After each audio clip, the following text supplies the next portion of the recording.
pleasure to say that you have the pleasure of watching a real kind of pinnacle from the 1980s in terms of monster movies and the history of monster movies. The Howling, 1981, directed by Joe Dante, written by John Sayles. How many of you have seen this film before? I'm imagining, that there would be a lot of hands. Hopefully, if you're as much of a fan of werewolf films as me, you will know why this is a pivotal film, but I'm here to remind you of why. So, firstly, this is a film that really kind of modernised the werewolf, brought the werewolf into the modern world. Yes, there was American Werewolf in London, and we could spend hours debating which of these two films that came out within months of each other is the better film, but we're not going to do that today. You can talk to me in the bar about that at some point during the course of Grindfest. But this came out first, so it was a real game changer in terms of the werewolf and the mythology around the werewolf. So it took the werewolf out of the Gothic world, out of the world of Universal and Hammer horror, and into the kind of contemporary world. And as Joe Dante has said, the wonderful Joe Dante, this is a film where the characters know as much about werewolves as we do as the audience. So the reporters in the film, Terry and Chris, they know about werewolves. They've watched The Wolfman with Lon Chaney, and they can use that film as a guide to at least try and work out what's going on around them during the course of the film.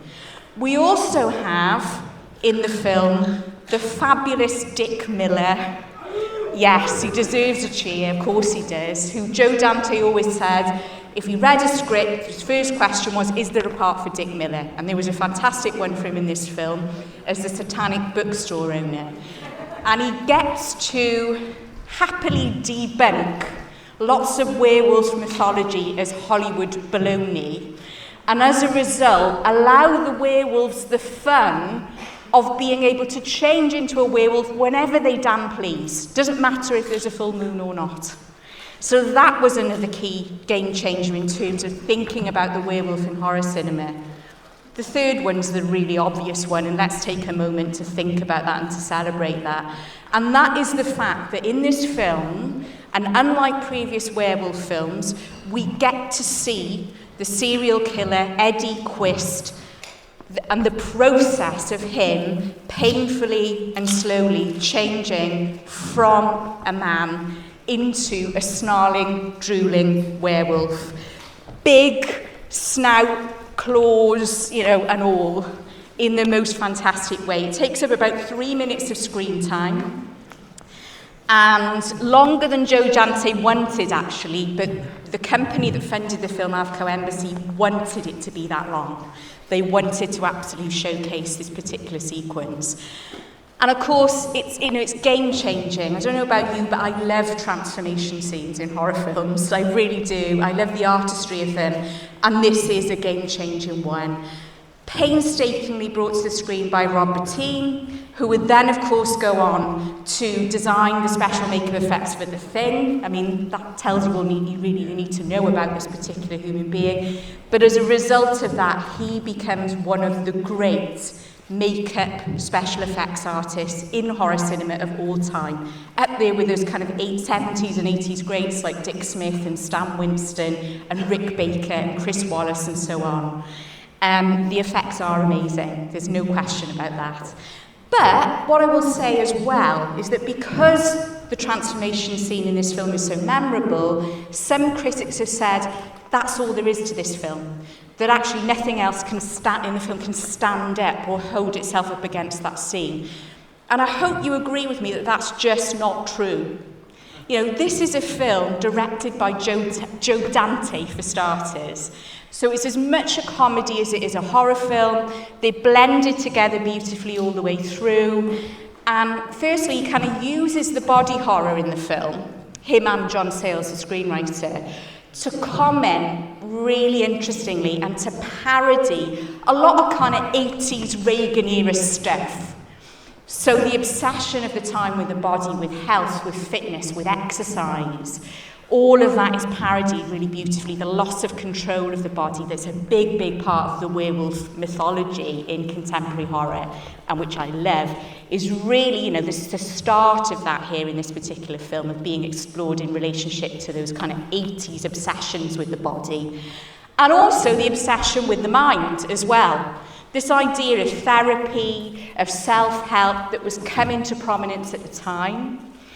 And it's absolutely represented in this film by the colony, where werewolves can happily go to try, through therapy, to contain and repress their inner werewolf. Even though the brilliant John Carradine says at one point, "It ain't natural, Doc, you just can't do it."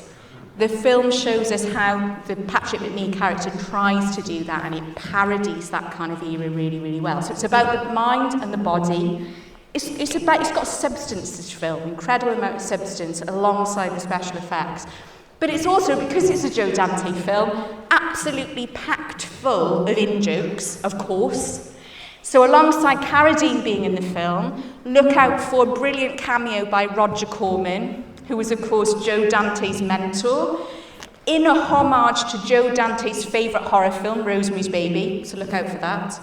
Look out for Forrest Ackerman, who was the editor of the legendary Famous Monsters of Filmland magazine, who crops up in the background holding his magazine at one point as well.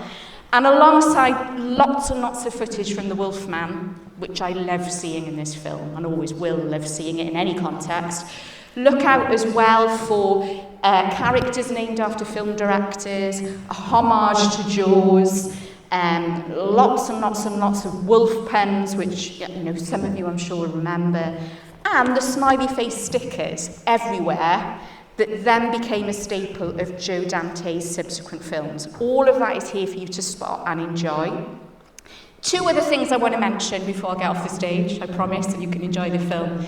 Things that I think are often not paid attention to in this film. The first one is the performance of Dee Wallace. I'm a huge Dee Wallace fan. You might remember that we had a video message from her last year. She is an underrated, in my opinion, horror legend. And she was very, very committed to this film. She was so committed to the character that it took her hours afterwards to sort of come out of it. And it's there in her performance. I think this film wouldn't work without her performance in it, particularly in the scene where she first encounters Eddie Quist near the beginning of the film. She's just excellent in it, and I think is often, because of the focus on the effects and all the other things I've mentioned, her performance often gets overlooked. The other thing I'd say is, it's also a really, really stylish film. Joe Dante edited this film as well as directed it, and it's full of point of view shots, brilliant camera work, roaming camera work in the forest. It's got amazing score as well, and fantastic sound design, particularly in the transformation scene, which is as much about that sound design and Dante's editing as it is the brilliant effects. So you can appreciate all of that on the big screen tonight. And if you're as much of a fan of The Wolfman as I am, make sure you stick around till the end of the credits. So, here it is, and enjoy it. And I gather that we do also have a special video message from someone else before the film begins. Thanks, everyone.